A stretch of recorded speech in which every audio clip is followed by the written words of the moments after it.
S'engager dans sa commune, on a tout de suite l'image en tête, hein. Le maire avec son écharpe, les réunions du conseil municipal. Oui, les débats sur le nouveau sens giratoire. Exactement. Mais pour beaucoup, ça reste un monde un peu intimidant. Et alors là, pour les élections de mars 2026, attention parce que les règles du jeu elles ont complètement changé, surtout dans les plus petits villages. Ah oui, complètement. C'est vraiment le sujet du jour. On va décortiquer ensemble les nouvelles règles pour les élections municipales de 2026, spécifiquement dans les communes de moins de 1000 habitants. Mhm. Pour ça, on s'est plongé dans pas mal de documents. D'un côté, on a le mémento officiel de l'État, très dense, très complet, Un peu austère, on peut le dire. un peu austère, voilà. Et de l'autre, un guide pratique, beaucoup plus accessible, vraiment fait pour ceux qui se disent «Et pourquoi pas moi?» L'idée, c'est de rendre tout ça super clair. Et c'est un sujet qui peut sembler technique, mais c'est fondamental. On parle de l'organisation de plus de 20 000 communes en France. C'est colossal. C'est énorme. Et la loi du 21 mai 2025, ce n'est pas juste un petit ajustement, hein, c'est une vraie révolution culturelle. On passe d'un vote pour des personnes à un vote pour une équipe. Tout change. Alors allons-y, entrons dans le concret. Le changement le plus spectaculaire, c'est la généralisation du scrutin de liste proportionnelle pour toutes les communes. Absolument toutes. En clair, et c'est le mot à retenir je crois, c'est la fin du panachage. Fini de rayer des noms, d'en rajouter. On vote pour une liste, un bloc. C'est exactement ça. Le mécanisme, c'est un scrutin de liste à la proportionnelle, à 2 tours, avec une prime pour la liste qui arrive en tête. Ok, alors ça peut faire un peu peur dit comme ça. Mais en fait, c'est assez logique. Le premier tour, c'est le 15 mars 2026. Pour gagner tout de suite, une liste doit avoir la majorité absolue des voix. Attends, une seconde. Pour que ce soit bien concret, imaginons un village, Saint-Martin-du-Lac, qui doit élire 11 conseillers. Il y a 3 listes. Si la liste A fait, disons, 60% au premier tour, il se passe quoi? Très bon exemple. Avec 60%, la liste A a la majorité absolue, elle remporte donc tout de suite la prime majoritaire. C'est la moitié des sièges arrondis au-dessus. Donc pour 11 sièges, ça fait 6. Exactement. 6 sièges d'office, c'est la prime au vainqueur.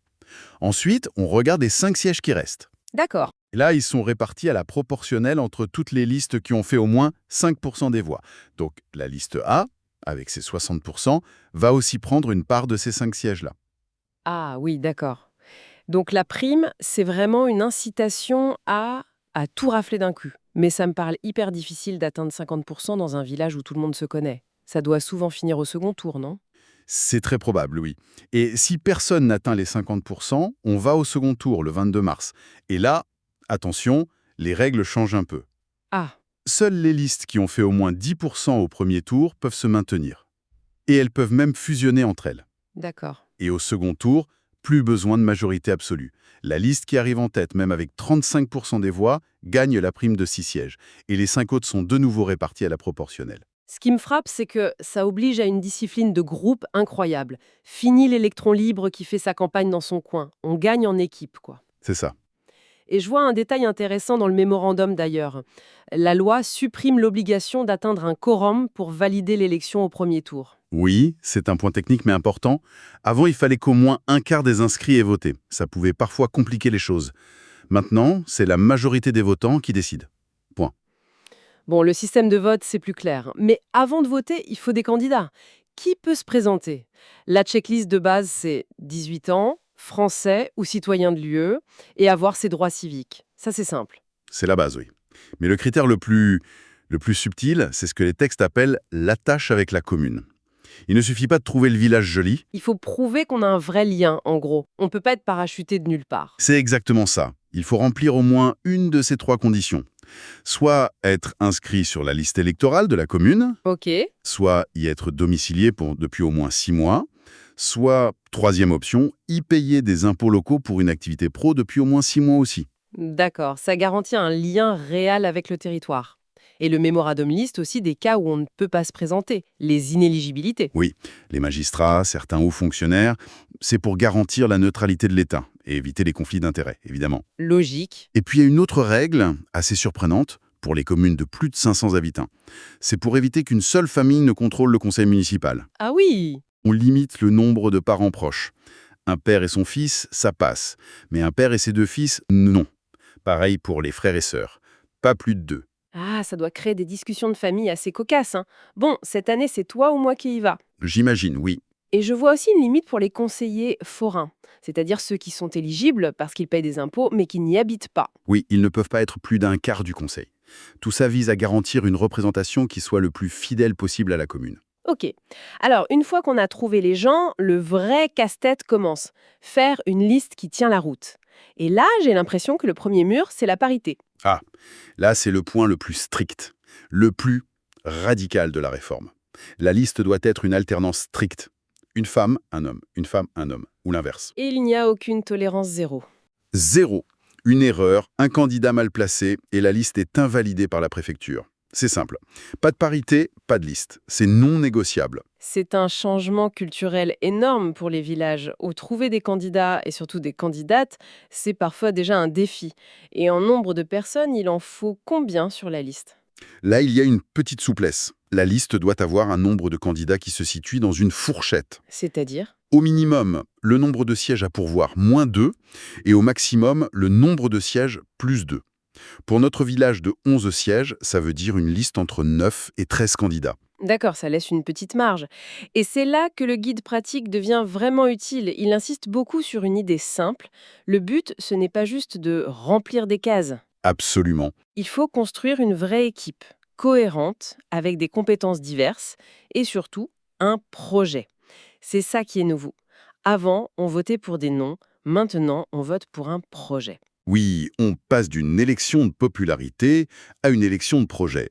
Ça force les candidats à faire un vrai travail de fond, à réfléchir ensemble à l'avenir de leur commune. C'est plus politique, au sens noble. Passons à des choses encore plus terre-à-terre. Le calendrier et l'argent. 2 points de vigilance. Pour le calendrier, il y a une date. Fatidique. Le jeudi 26 février 2026 à 18 heures, c'est l'heure limite pour déposer les candidatures en préfecture. Et quand on dit 18h00, c'est 18h et 0 secondes.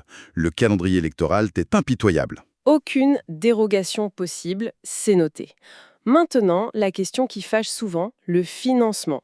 On fait comment pour payer les tracts, les affiches? Alors les règles sont à la fois plus simples et très strictes. Plus simples parce que dans ces petites communes, pas besoin de mandataire financier ou de déposer un compte de campagne détaillé. Ah, d'accord. Il n'y a pas de remboursement de l'État non plus.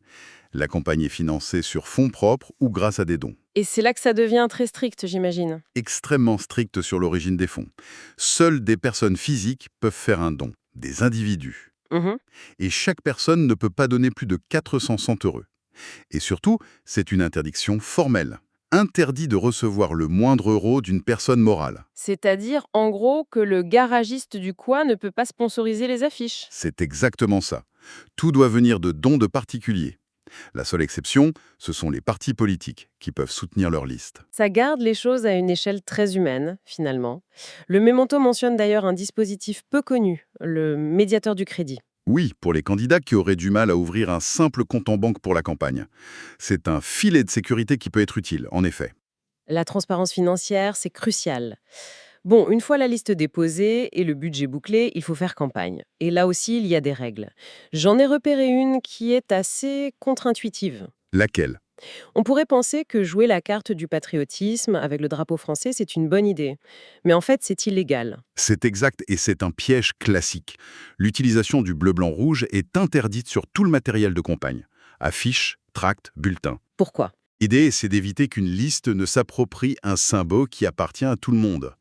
La seule exception, c'est si le drapeau fait partie du logo officiel d'un parti politique. C'est bon à savoir pour éviter une grosse bourde.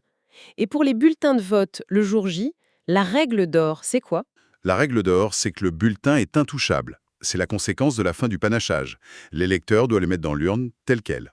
Et si on raye un nom? La moindre modification, un nom rayé, une annotation, même un gribouillage, rend le bulletin entièrement nul. Donc ma grand-mère, qui depuis 40 ans compose méticuleusement son conseil municipal idéal en rayant des noms, son vote sera invalidé. Exactement. C'est une véritable révolution dans les habitudes. Le message est clair, vous votez pour une équipe, pas pour des individus à la carte. D'accord. Je note aussi une autre précision obligatoire. Pour les candidats de l'Union européenne non français, leur nationalité doit être mentionnée sur le bulletin. Et bien sûr, le fameux silence électoral, interdiction de distribuer le moindre tract la veille et le jour du scrutin. Une règle classique, mais essentielle. On arrive au bout de cette exploration. Si on devait synthétiser les grands changements à retenir pour 2026. Je dirais qu'il y en a 4. 1. Le passage au scrutin de liste proportionnelle pour tout le monde. Fin du panachage. C'est le plus gros. 2. La parité homme-femme, stricte et non négociable. Troisièmement, un financement de campagne privée mais très encadré. Et enfin, un calendrier d'une rigueur absolue. On sent bien que tout ça structure énormément la vie politique des petites communes. On passe d'un engagement très personnel à quelque chose de beaucoup plus organisé. C'est le but de la réforme, oui. L'élection ne repose plus sur la popularité de quelques individus, mais sur la capacité d'un groupe à monter une équipe et à défendre un projet. Ça demande plus de préparation, c'est sûr. Alors pour finir, au-delà de la technique, quelle est la grande question que ces nouvelles règles soulèvent pour l'avenir de nos villages? L'intention est louable. Plus de clarté, d'équité, une meilleure représentation.